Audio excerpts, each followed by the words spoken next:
Trump-Iran sanctions aimed at forcing Middle East peace, Pentagon sources say.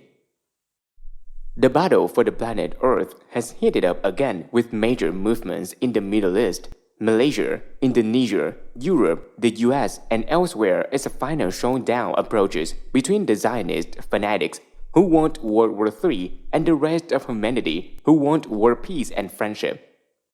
On this front, the renunciation by US President Donald Trump of the Iran nuclear accord is, on the surface, a major victory for the Zionists. However, Pentagon sources say, the endgame is to force both Iran and Israel to denuke after North Korea and then have permanent peace in the Middle East. The Trump move on the Iran nuclear agreement has certainly triggered open, public bickering between the regime of Donald Trump and various European governments.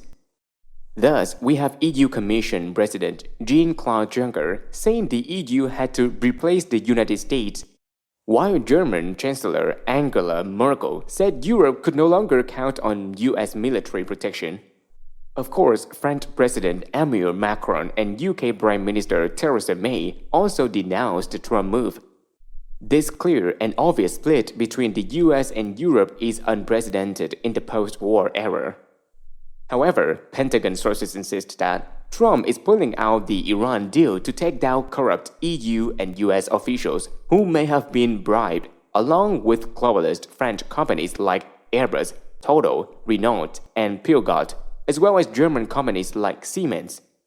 Interestingly, Iranian Foreign Minister Javad Zarif backed up this Pentagon claim by threatening to reveal the names of Western politicians who had been bribed in relation to the nuclear deal.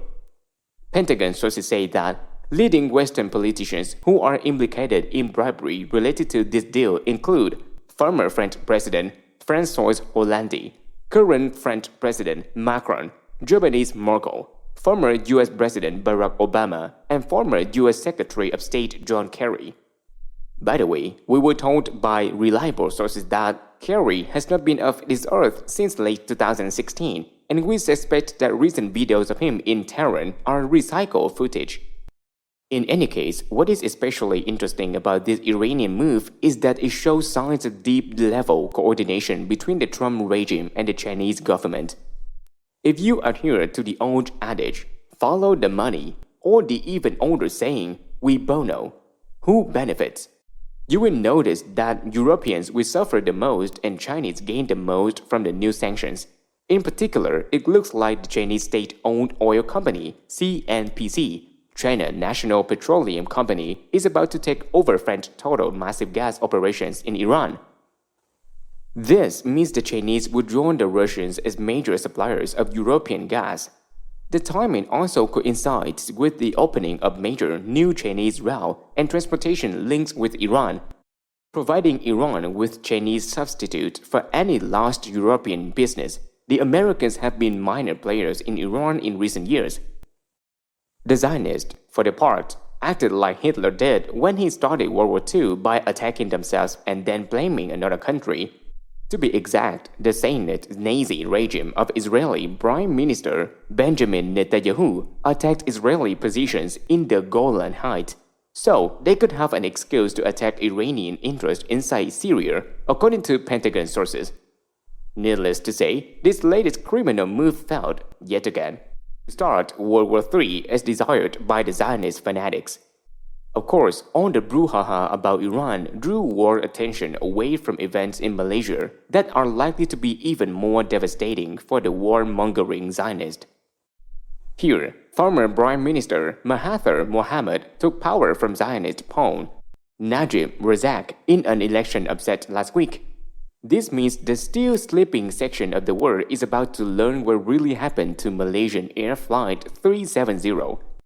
In other words, we are going to have a world leader publicly state that the plane was taken to the US military base on Diego Garcia, flown to Tel Aviv, then flown to Florida and repainted as Malaysian Air Flight 17, then flown to threaten the world leaders in Holland, before being blown up in the Ukraine in an attempt to smear Russia. These Malaysian language websites show they know exactly what happened.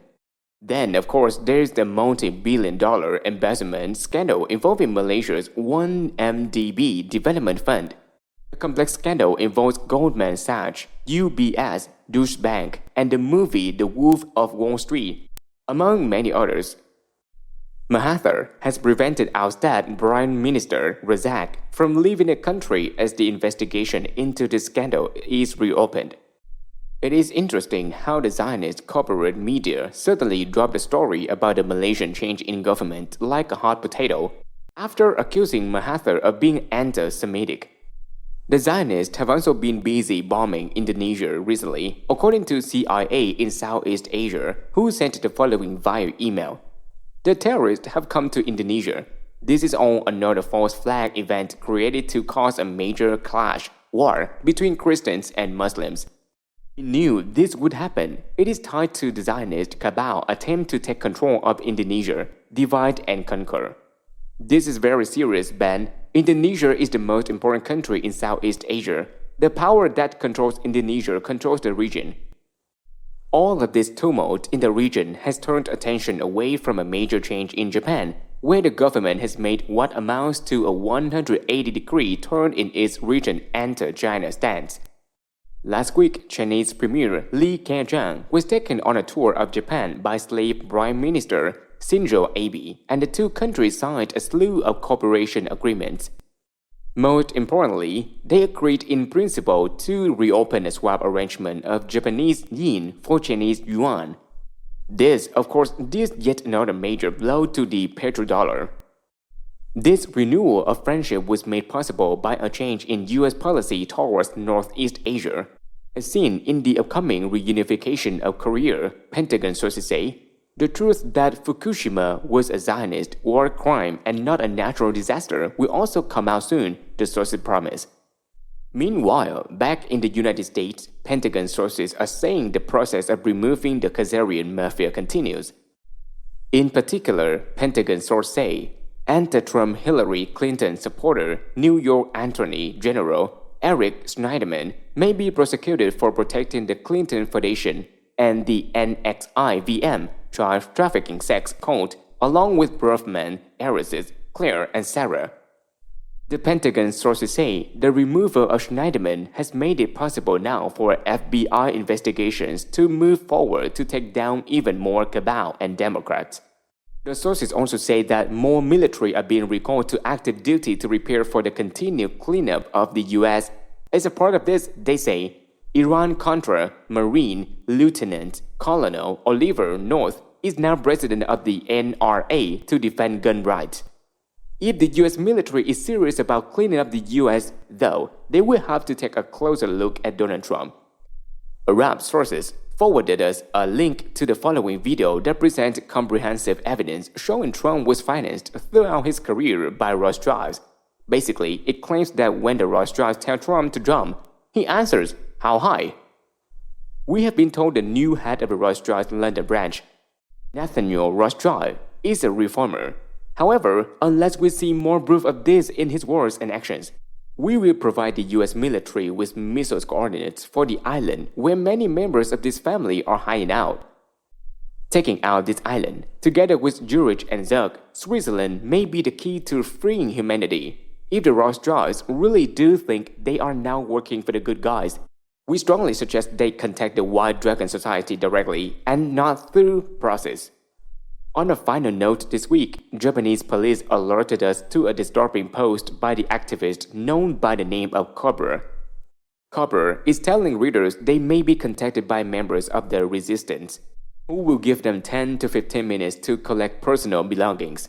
After that, they will be escorted to a basement entrance in a commercial building where they will take stairs 30 meters underground to a high-tech entrance.